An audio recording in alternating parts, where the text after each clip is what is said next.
Hi there everybody, I thought I would share a little project that I started ever since the recent batch of LEGO Harry Potter sets and the collectible series came out. I am a bit of a LEGO minifigure collector, but I don't always have enough room to house all of the big LEGO sets.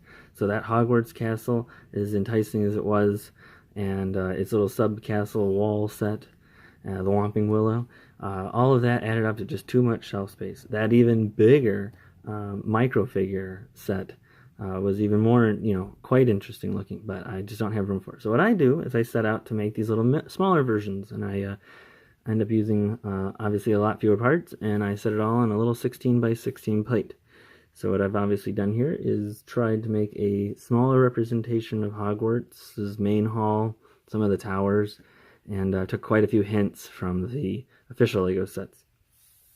I focus a lot on figure density. I want to get as many figures on display as possible. I don't generally like my figures just standing in bleachers or in a frame. I kind of want them in a good setting. So for my Harry Potter ones, I've created this castle. There's normally I don't put this much effort when I make a display castle or a display thing with I don't put as much effort in the interior, and but in this situation Hogwarts is just too enticing, so I had to get the interior rather interesting. So we'll start back here. I've got a handful of figures from the movies and then the newer Fantastic Beasts movies. We got the floating candles. I put the sorting hat up here in kind of an attic's position. Some little gems and doodads and potions and whatnots, and then some of the accessories from the minifigure series that I didn't want didn't want them in their hands. And we'll just keep going around. Let's get to the bread and butter, the main assortment. So I like having multiple tiers so that there are as many are visible as possible. Bottom tier, middle tier, kind of goes up on a slope, and even higher middle tier, and then a top flying tier. Usually it's fun to have at least one figure flying if it's appropriate, and gives a little bit more of a dynamic look.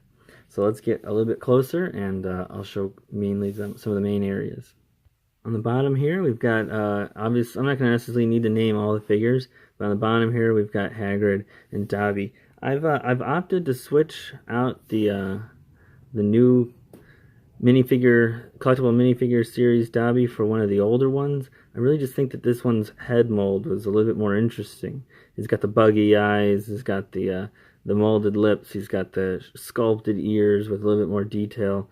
It all just kind of looks a little bit more like Dobby to me. This has a bit of a more cartoonish look to me. So we'll opt for that. After the figures, we jump down here and we see some, like a chocolate frog, let's pretend, and the big snake that comes with Voldemort. We're going to jump up to this middle tier where we find even more figures, of course. And when it comes to the castle, in the actual minifigure scale castle that LEGO produced, they had these little double sloped pieces there, and I tried to go get some of those, source them off of Bricklink, and they were just a little too expensive. I guess they're kind of a newer piece, so I didn't opt to buy those. I instead bought some 1x1 bricks with the studs on both sides, and some little cheese wedges, and I think that gives it a little bit more detail look without and gives it that nice little the peaks and everything. Over here we have quite a few people, all the teachers kind of crammed in on the side, and there is a railing back here and you can't quite see it, and we've got the little plant creature and whatnot. So there's an entryway to the Great Hall and the clock, and we go up to this next tier. Obviously we've got the main children. They're standing on the roof. Got to get somebody up a little bit, give them a little bit more prominence. And then the next tier up is the owl, and then beyond that is our lovable enemy, Voldemort, one of those Dementors, and Malfoy flying with the snitch. I'm kind of happy with the way that I mounted Malfoy.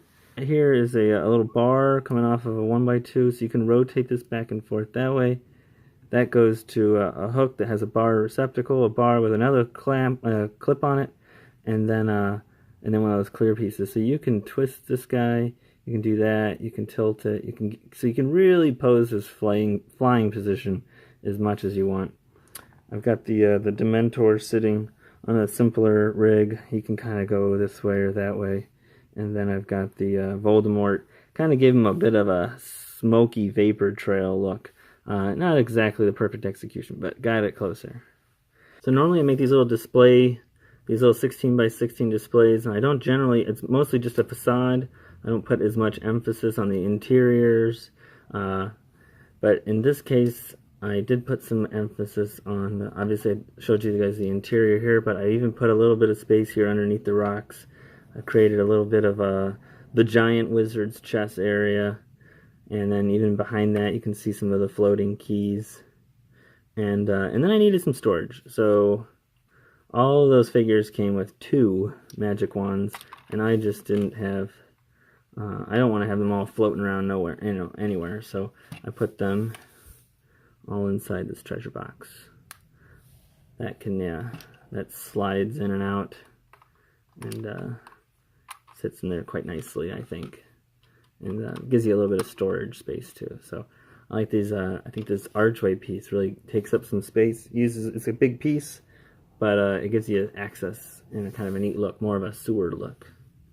So that was it. I'm not intending on replacing Lego's set. I just wanted my own little smaller version of it, so it would take up a little bit of less shelf space. I had to do several Bricklink orders to get all these parts, and I am, of course, aware that a lot of these parts came from people that bought the big set and then parted it out. But worked for them, worked for me. I had my small set, and I get all my figures all crammed in there. Well, I hope you guys enjoyed at least a small tour of my 16 by 16 Lego Hogwarts. Have a good day. Take care. Bye.